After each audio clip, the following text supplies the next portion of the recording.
All right. You might want to step up, sir. I want you. You're gonna need this most of all. So I want to make sure you got it. Now, whether I'm here, whether I'm here. Remember what I said, ladies. Outside. Outside my frame, not inside.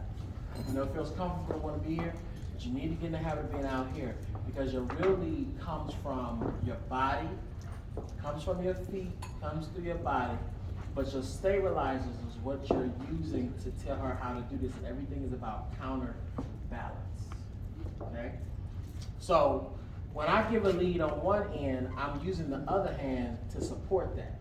So let's just say if I use my right hand and I bring it with me, I'm not just doing this and that's it. What I'm doing is while I'm bringing this hand, I'm pushing this hand or alternating it more towards her body to make her angle.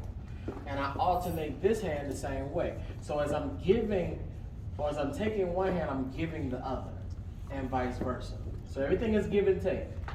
I'm not just pulling both or just pulling one, because then that leaves the other one with no support on the other side that's saying, hey, while I'm using this side, I just need you to do something over here. Like I need to make sure I'm communicating that when I pull this side, I'm also telling this side to kind of rest at her hip, right? Now this is the goal. When we get to the 1-2, the 1-2 is just us dancing into each other.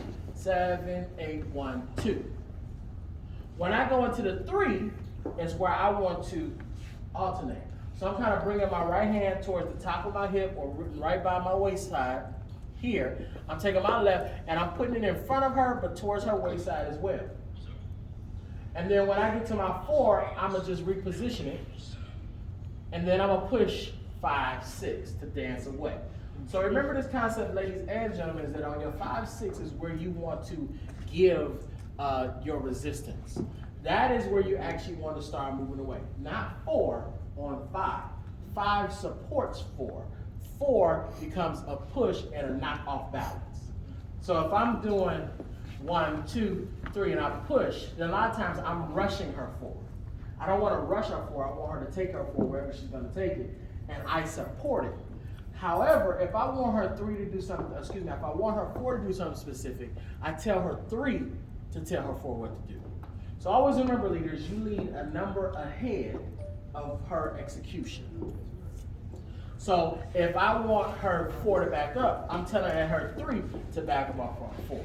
If I want her 4 to hit to the side, I'm telling her 3 to step over here and back off to the side.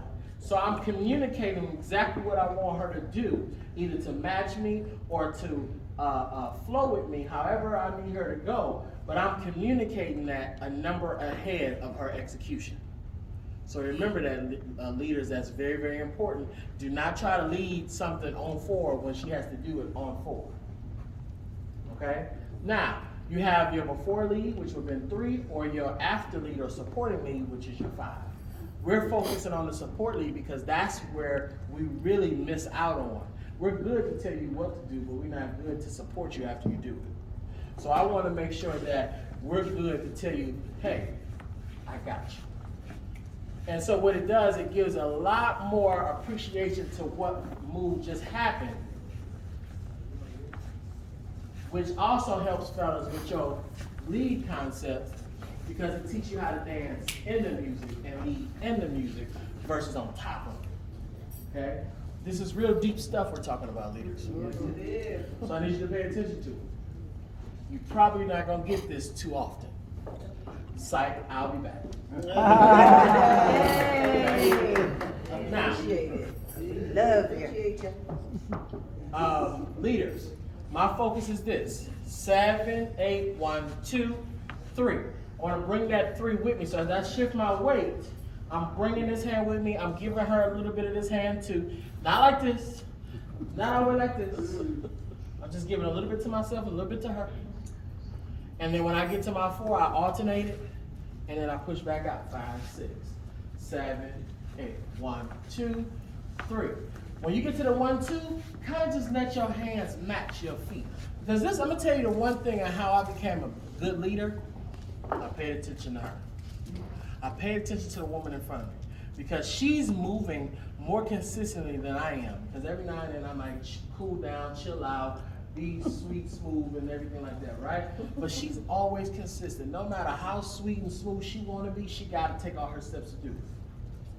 So my lead is based off of my follower. And I mean by that is I'm looking at how she's taking her steps, and it's making sense to me how I need to complement her motions. So when I'm looking, what I'm doing is I'm saying, I see her left foot, if her weight is here, I see that her left foot is free. In my mind, I know that that's the next step she's gonna take because that's about to be her one. My job is to say, hey, I want your one to go this way. Whichever way that I want that to go, I have to communicate that I want that. So what I'm doing is I'm saying, hey, bring that one to me. Bring that two to me. Take this three over here to the side.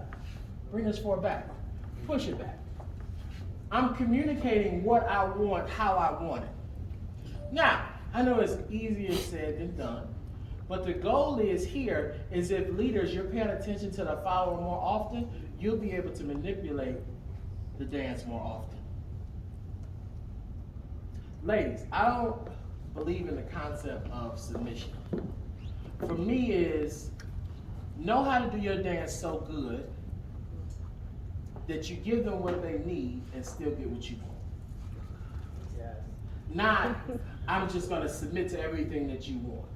That is saying you have no personality at all. You have no control of anything at all. That's not how the dance is supposed to go. I can't dance with you if that's what you're doing. Because sometimes I don't know what I want to do and I might need your suggestion. Help me.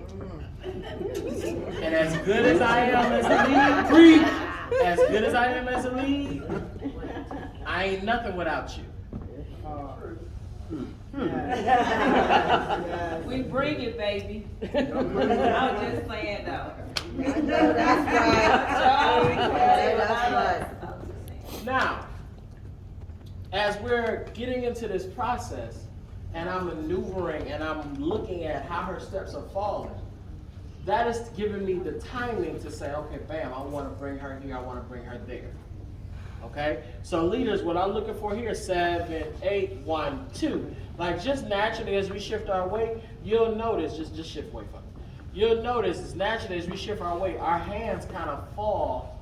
As she puts weight on this side, I bring it with me. She brings weight on this side, I bring it with me. And we just keep alternating. Let's just keep walking this. We just keep doing this.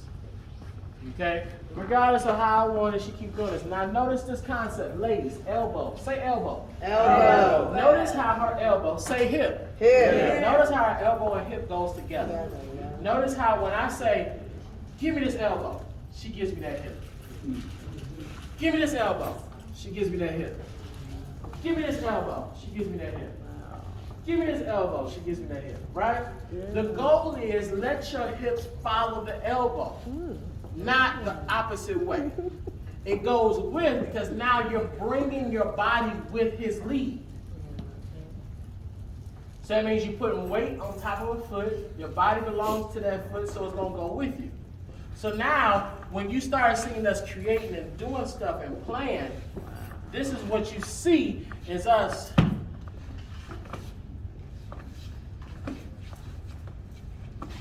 Woo! That's what you see. All right, all right. That's dancing. Okay? But the start is this. 1, 2, 3, 4, 5, 6, 7, 8. 1, 2, 3. This is our start. 1, 2, 3, 5, 6. This is our start. Not we never heard from the initial start. Huh? Not we heard from the initial address. What is going on?